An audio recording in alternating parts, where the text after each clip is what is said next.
Isang tanong, isang sagot. Kabit ka ba ng asawa ko? Oh yes, my dear. Pangungula ka pala. I'm your husband's mistress.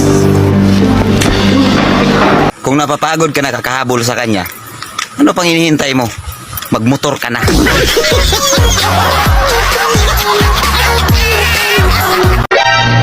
Ano? Wala kang talent? Eh, ang galing mo kayang mangialam.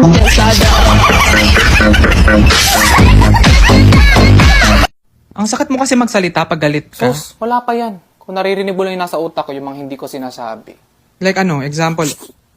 Wag, Bakit? masakit. Talaga? Baka di mo kayanin. As in?